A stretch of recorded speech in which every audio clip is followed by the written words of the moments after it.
Un'importante collaborazione fra enti, istituzioni e la vostra struttura, la piscina comunale di Agrigento. Oggi viene siglato questo protocollo in favore dei disabili.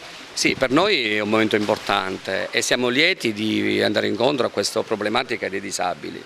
Io a nome della società, come responsabile tecnico, e qua Marta Spataro come amministratore unico, siamo pronti ad accogliere tutti i disabili in forma gratuita. Siamo ben felici e lieti perché noi come società stiamo lavorando su tutti i fronti, a 360 gradi.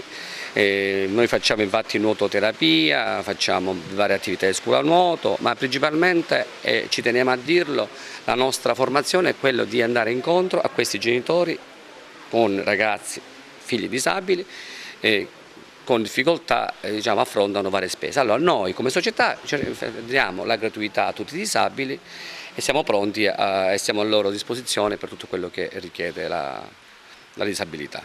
Un'iniziativa che viene fatta grazie anche a una macchina che avete, un robot insomma, che avete messo in uso, diciamo, che è importante, agevola moltissimo anche dal punto di vista della sicurezza, diciamo, l'ingresso dei disabili in piscina. Allora, intanto si può dire che senza questo macchinario i disabili avrebbero delle difficoltà enormi a entrare in acqua. Praticamente se non ci fosse, diciamo, sarebbe una cosa un pochettino difficoltosa.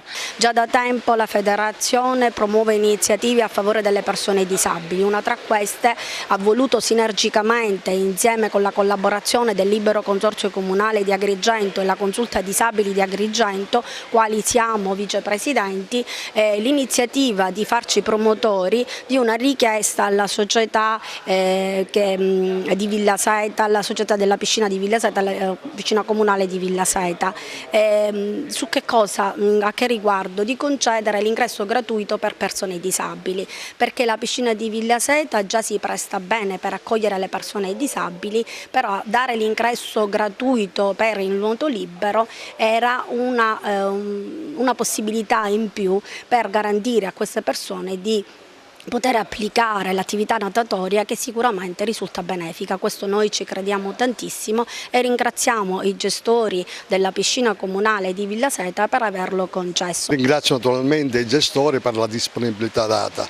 Diciamo che fruire in maniera non onerosa della piscina da parte dei ragazzi disabili, no? Fa parte di un progetto caldeggiato molto dall'ex provincia di Agrigento, perché mira a rendere fruibile a tutti i ragazzi con disabilità tutte quelle che sono le risorse disponibili, le risorse territoriali disponibili in questa provincia, ecco, a iniziare dalla piscina. Finalmente si realizza la possibilità di dare accesso alle attività della piscina comunale anche tutti i disabili che abbiano necessità, e tutti ne hanno necessità, di fare attività motoria, soprattutto attività motoria in acqua.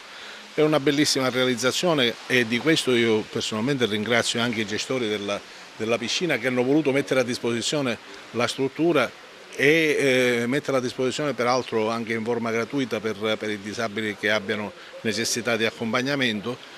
È una bella iniziativa, registriamo la collaborazione anche del commissario Marino, che ha voluto anche partecipare a questa iniziativa, e si realizza così una bellissima forma di collaborazione fra enti pubblici e privati.